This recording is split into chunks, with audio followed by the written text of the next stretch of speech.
Ayun guys, magandang araw po muli sa inyong lahat. Ayun, ngayong araw po ay ihahatid ko po si Tutoy dito sa kanyang room. At si Ronaldin po ay nagpasok na doon po sa room niya.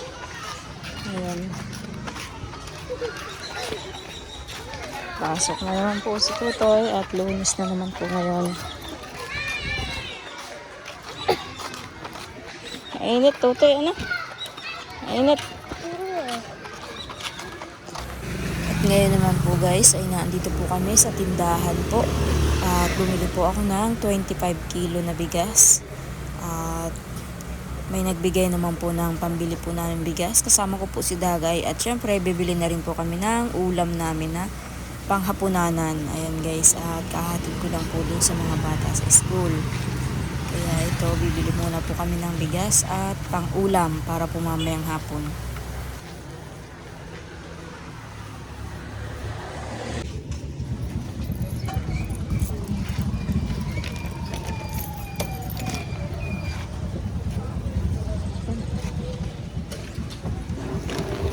Ayan guys, nandito na rin kami sa bahay ni Dagay. Nagbili po si Dagay ng ulam. Yan, nagbili po kami ng ulam para mamayang gabi. Siyempre sabi ko po magsabaw para makahigop din po ng sinabawan sila nanay. Bibigyan na lang po.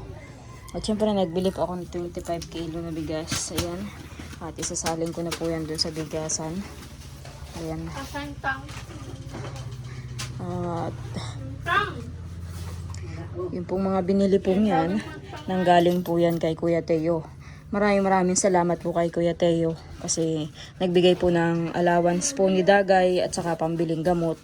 Ayan, maraming salamat po talaga Kuya Teo sa tulong po ninyo kay Dagay at sa kanyang gamutan. Ayan guys, at nakabili po kami ng bigas. Kahapon, yun nga po, sinabi ko naman na 10 kilo lang yun binili ko kasi nga po wala po kaming panggastos, kaya yung 25 kilo sana na bibilhin ko ay hindi na at may pasok nga po yung mga bata. Ngayon kahatid ko nga lang po sa mga bata sa school si Tutoy at saka si Rona, kaya wala sila ngayon, kaya kami lang po nandito tsaka si nanay. And guys, alam niyo po kung bakit madilim? Brown out po dito sa aming bahay lang. Pero sa iba may kuryente. Kasi inaayos po yung sa may poste. Pumutok po kasi yung hindi ko alam yung switch yata po dyan sa may poste. Pumutok, lumingas po siya. Tas nag po dito sa may bintana. Buti nga po at hindi pumasok yung silab.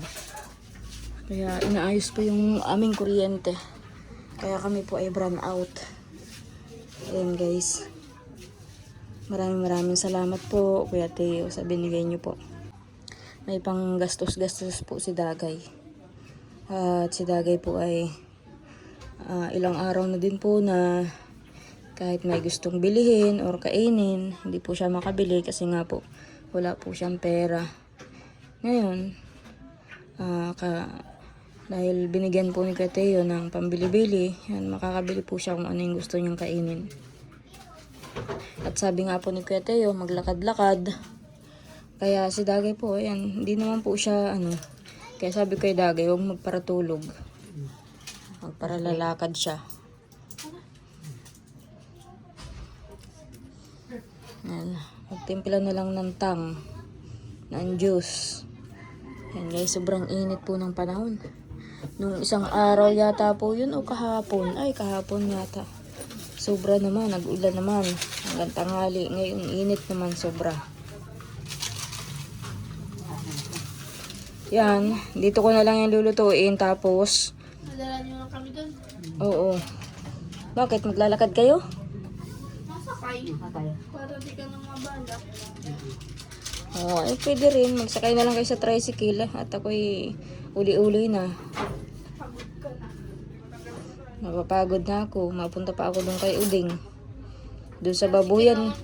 Sa Babuyan, hindi pa ako nakakapunta. Hindi, sigurado, ngayon tanghali, hindi pa naliliguan yung baboy. Hindi pa rin nabahugan ngayon tanghali. Alam ko, hindi na nagbabahog ng tanghali si Jason. Kaya ang init, ang kauli-uli. Tira si G sa yun. Oh, Pero lagi, hey. Ma-charge na na ako. meron na, naayos na ang kuryente.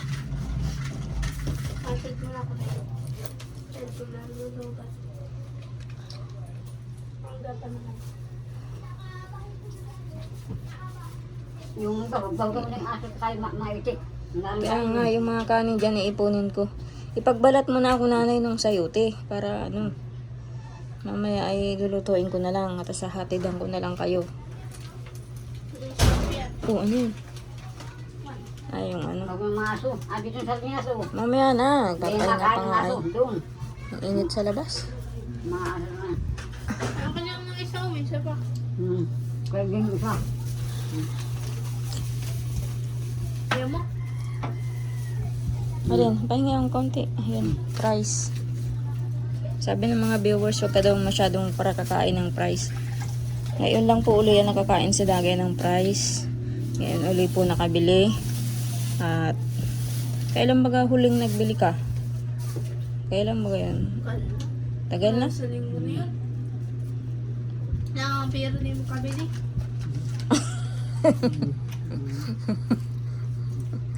Dito pa mo dito. Ngayon lang nagkapera. Kaya yan. Sa ano yan? Nabili ng merindalan. Mga ano ngayon? Ano ganyan? Ang Patata. Sayote. Ay, patatas. kamuti. Hindi. Ang ganda kamuti.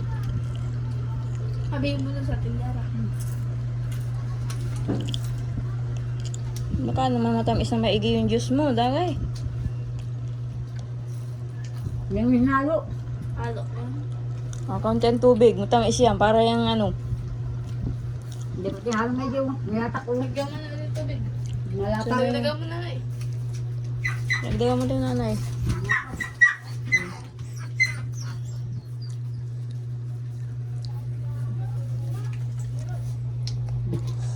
Bibili sana si Dagay ng milk tea. Eh, sabi ko ay magtimpla na lang ng juice. Para ano. Para tipid na rin. Saka masama ang para milk tea. Matamis yun ay. Kaya lang matamis rin yan. Kaya dagdagan mo na ng tubig para tumabang-tabang. Ayan guys. At lalagay ko na itong bigas dito sa bigasan. Ito po yung binili kong 10 kilo. Ayan, pinaghugas na ako ni nanay ng plato. Ayan guys, ano. Kararating ko lang po galing Ubang. May ano lang po ako, may pinuntahan.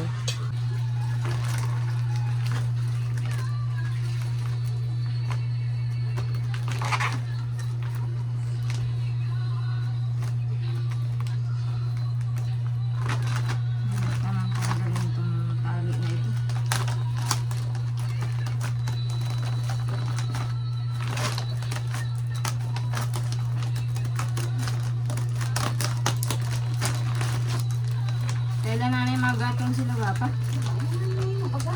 Ay, gagatong na sila ngayon? Pwede hindi na mauwi doon. Hindi na mauwi sa inyo. Hindi na. Ay, di talagang di makakabahog ng baboy si Jason pala ngayon at nagagatong na sila. Ay, ako na lang mabahog. Wala pa lang mabahog ng baboy doon. Pag makain. Kaninang maga nagkapagbahog? Oo. Kaka mo, hindi siya nagpagkakinisun ay sabang ito hindi doon. Opo, balik sa mga ako.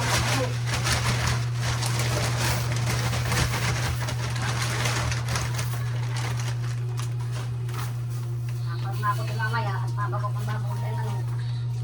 Saan? Doon, nandun manok namin nandun, nakakulong. Dala ba kayong manok ko? Hindi mo kami doon sa ICT.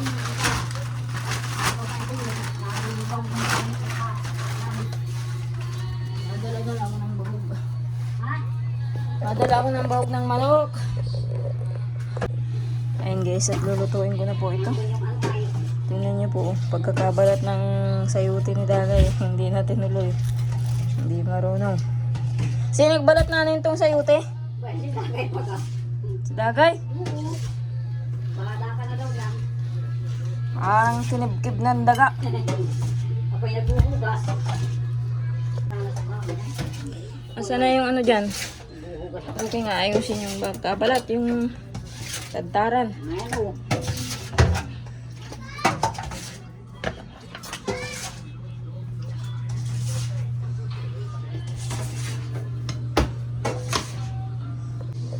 Ayun guys, at hinahanda ko na po yung aking lulutuin. At lulutuin ko na po.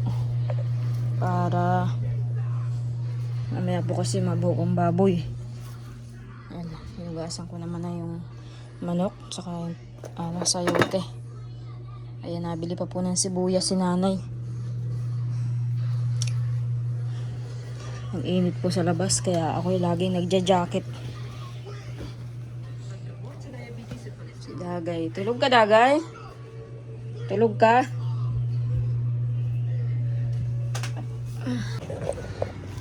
Ayan guys, at nasundo ko na nga po si Tutoy galing school at hapon na. Ayun guys, nagdiretso po ako dito sa bilihan ng bahog at nagbili rin po ako ng bahog. Halagang 500 pesos lang po yung bahog na binili ko. Ayun guys, at uuwi na po kami. O tayo na, uwi na tayo. Ayun guys, at nandito na nga po kami ni Tutoy sa bahay. Ayan, wala na po dito si Dagay, umalis na sila. Naglakad na po at sabi nga ni Dagay, hindi na sila magpapahatid ni nanay at napapagod na nga daw po ako kaya maglalakad na lang sila. Ayun guys, at ito nga pong niluluto ko, pinatay ko muna kasi nga po sabi ko susunduin ko lang si Tutoy para pagdating ko ay medyo malambot na. Pinatay ko muna po yung kanina at nagluluto na nga po ang ulam at dadalhan ko po sila nanay ng ulam. At syempre, ihahatid ko rin po yung bahog na binili ko. Halagang 500 pesos lang po yun. Alam ko po na wala na pong bahog doon. Kasi nung pumunta po ako ng kahapon ay kakaunti na po yung bahog. Ayan guys, nakapagbihis naman na si Tutoy. Ayan guys, at dahil nga po naluto na yung aking nilulutong ulam. Saka ito, magdadala po ako ng bahog doon sa mga aso po doon sa kabilang bahay. Siyempre, nakapagsaing naman na rin po ako dito sa bahay. Ito naman po ay ulam nila nanay. Dadalahin ko po doon. Ayan guys. O, Rona, dito lang kayo ha. Si Tutoy, mabahog lang ako ng baboy. At si Lolo mo ay nagagato ngayon ng ulingin. Hindi sila makapagbahog ngayon. Kaya ako ang magbabahog. Tutoy ha, baka pumunta sa dagat. Paralyze kayo. Sana yung plastic. Lalagyan ko nitong ulam. Ayan, plastic. Ayan guys, at nandito na po ako sa bilang bahay. Ayan, dito ko na muna itong bahog. Pero, kapag may bahog pa po dun sa kulungan, yun naman ang ibabahog ko. At ito po ipapasok ko dun sa loob. Kasi kinakain po ng aso. Kaya baka mabutas. Sayang. Ayan, binawagan ko na po yung aso. Sigurado uhaw na uhaw yung mga biik. Bawagan ko na muna po. May bahog pa naman po siguro dito. Pag wala, ay wala na.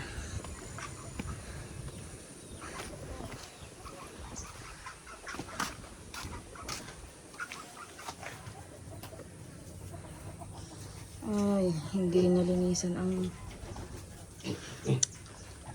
kwan. Nilinisan muna ang mayroon pa isang bahog na lang to. Linisan ko muna ang kulungan. Grabe, ang daming na po. Ayan guys, at malinis muna ako. Ayan guys.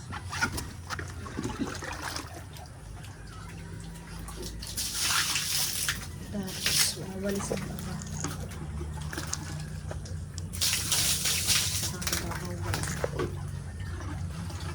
Ang dumi po. Walisan muna, magulagyan ng baba.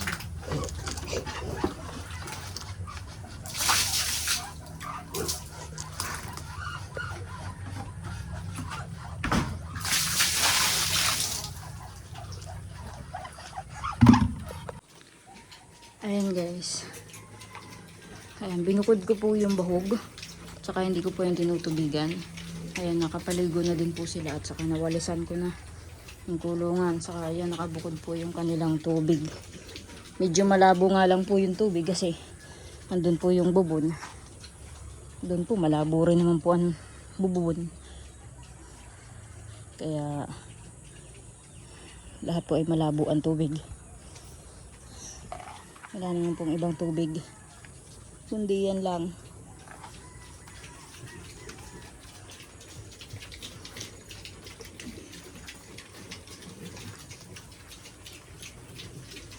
Ayan guys, at yan, dahil nakapaligo na, may tubig naman na sila dyan na sisipsipin, pwede ko na silang iwanan. Tapos, hatid ko naman po yung ulam kala nanay, diretso po ako kala nanay. Nakapagbahog na rin naman po ako ng aso at pusa. At syempre yung bahog nga pala, papasok ko dun sa loob. At baka kainin po ng aso. Binubutas po yung ay sako. Maigi naman po ito. To, tingnan niyo po. Binutas na po ng kung anong pusa siguro. Buti ka mo at may dobleng plastic. Palibasa po. Nagugutom yung mga hayop. Yung pusa, aso. Kaya pati bahog ng baboy nakukot-kot. Pero hindi naman po ito nakain ng aso o pusa. Kinutkot man, nabutas. Pero may plastic na doble, hindi naman po siya nabutas. Kaya yung bahog po na binili ko, ipapasok ko doon sa loob ng bahay. Ayan guys, at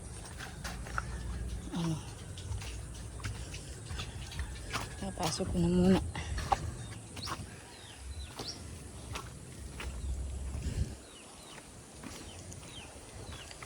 Sabi ni nanay magbabahog siya dito ng manok niya at naandito yung manok. Ito yata yun. Yung nakakulong. Yung kalapati. Ay, wala akong pambahog na sa kalapati. Kawawa naman yung kalapati.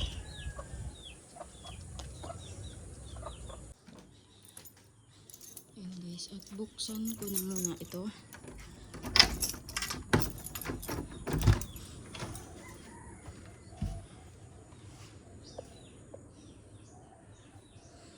Baka po sa Sabado dito kami matulog.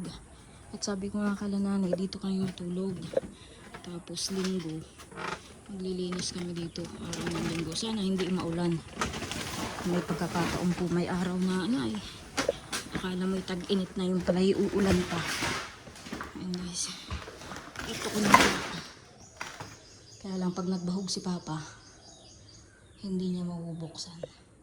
Pero may hawak naman silang susi siguro. Yung susi na hawak nila dati. Ayan. Iba na po yung amoy ng bahay. Parang umot na. Kumbaga po amoy simento. Naumot na yung bahay. Lock natin ulit. Ang hirap na ilak para yung lock sa bahay.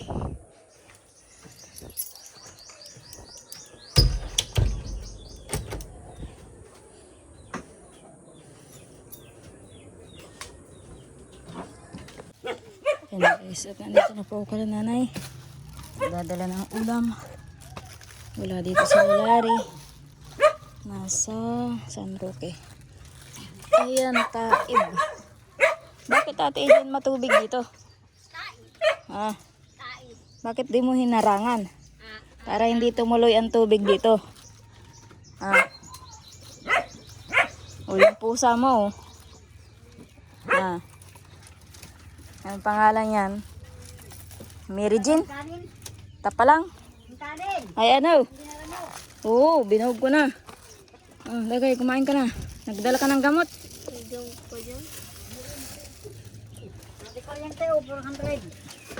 Ha? 400 ang bill ng kuryente. Ay di ano yun?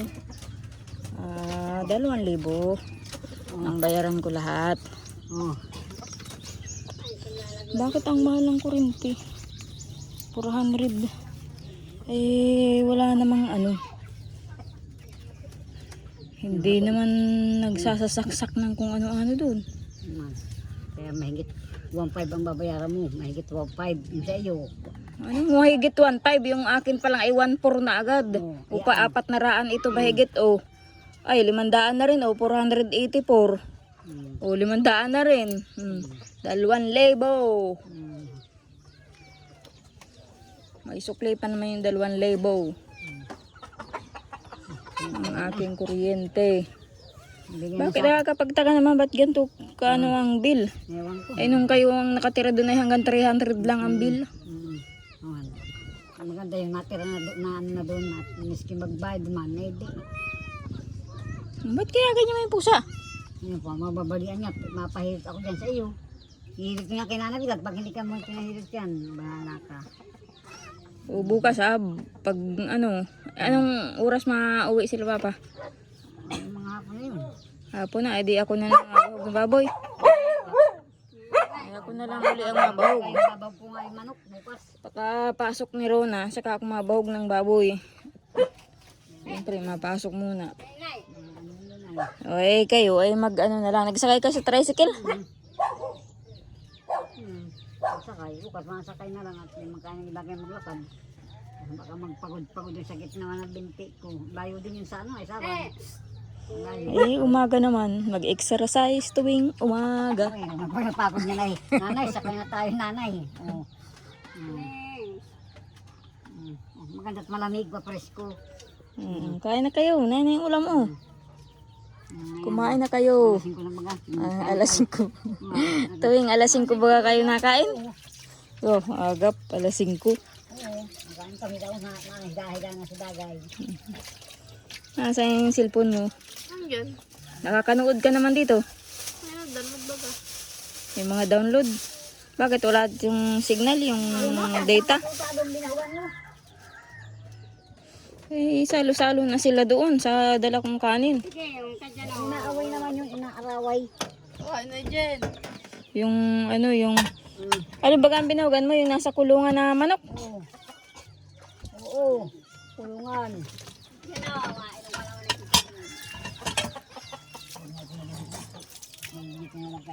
Ate Jen, kumain ka na. At ano, gabi na, matutulog na kayo oh. Yeah. Gabi na oh, hindi nakita ang daan. Gabi na Ate Jen, kumain na. Tanda mo si Grace. Buksan mo na yung ilaw. Ate Jen. Oh, ahunin yung kaldero. Mahuli niya na. Wala na dyan. Unahin mo na yung pusa at yung pusa ay masidot. Alin yung pusa? Oo. Ay, mana kay Ate Jen. Masidot. Yan ang gustong pusa. Ayaw ni Ate Jen yung pusa doon sa malaking bahay. Masidot. Gusto ni Ate Jen yung pusa na hindi daw natae. Yung hindi daw nadumi. Alam mo naman hindi kumain. Ayun nga ang gusto ni Ate Jen. Hindi ba kayo nadumi, Ate Jen? Ate Jen? Hindi nadumi? Ha? O saan? Sa unan? Saan? Saan? Sige nga. At ayaw mo yung pusa dun sa bahay. Saan na dumi yan? Tijen.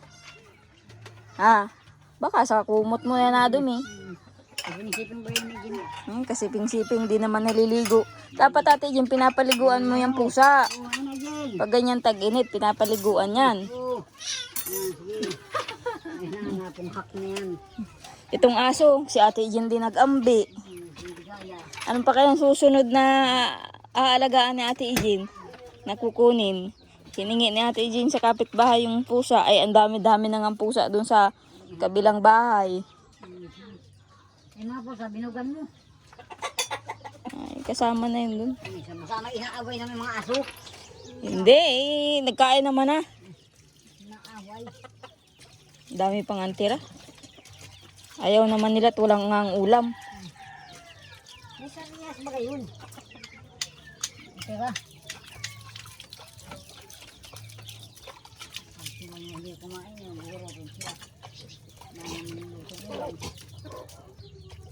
Yung aso sa bahay, Ate Jen, ayaw mo? Yung dalawang aso doon, napatahol-tahol. Kunin mo na lang. Ate Jen, dadalhin ko dito? Ha? Hindi. O tayo mo ng aso. Hindi ka kaya. Papaya daw yan. Kaya. Papaya ba? Damihan mo ng sabaw dagay. Higupan mo ng sabaw. Baka yung anak mo dyan ay umiyak. Alin. Wala yung anak. Kunwari, Oo. kunwari. At nang magkagatas. Ikaw ate Ije, magsabaw ka nang kayo magkagatas. At yung sanggol mo ay Hindi mag-iyak. hindi mag-iyak. Yeah. Awan ka na lang. Kasiping mo pa naman yung sanggol. Mm. Pinapadidi mo ba gayon ate Jen? Ate Jen. Padidiin mo. Kaya humigop ka ng sabaw at ng magkagatas. Ang baso, sa dami walang tubig. Ang baso. Ayan, at wala po sila papa at sa Jason. Nagagatong po na ang ulingin. At saka po sila Larry, wala naman po dito sa kabilang bahay, sa bahay nila. Kasi nagpa-check up po si Larry. Sinamahan po ni Balot. Kaya yung anak ni Balot, iniwan muna doon sa mama niya. Sa kabilang barangay. Tapos saka sinamahan ni Balot si Larry magpa-check up. Kasi nga po si Larry po ay... Pero dati na po yung sakit ni Larry, yung pong tainga niya, dati nung nagtatrabaho pa po sa Manila, ay pinabomba po yung tainga. Ngayon po, bumabalik na naman yung pong sakit ng tainga niya. Nagpa-check up. Yun na, may mga nana na daw po doon sa ilalim ng tainga. Nagnana na po uli na naman yung tainga ni Larry. Ay ang sabi po nung doktor dyan, ay sa private na magpa-check up. Pero binigyan po ng pangpatak si Larry sa tainga. Kaya sabi po ng doktor, i-private na si Larry na magpa-check up. Kaya namang problema si Balot ang pampa-check up naman kay Larry dahil dun sa tainga. Kasi nagnanana na. Minsan nga daw nagdudugo, sabi ni Balot. Kasi hinihinulihan ni Balot si Larry. Minsan nakita niya, dugo. Nagpa-check up kanina. Nana naman yung nakita ng doktor. Nagnanana. Kaya yun, naandun po sila sa magulang ni Balot.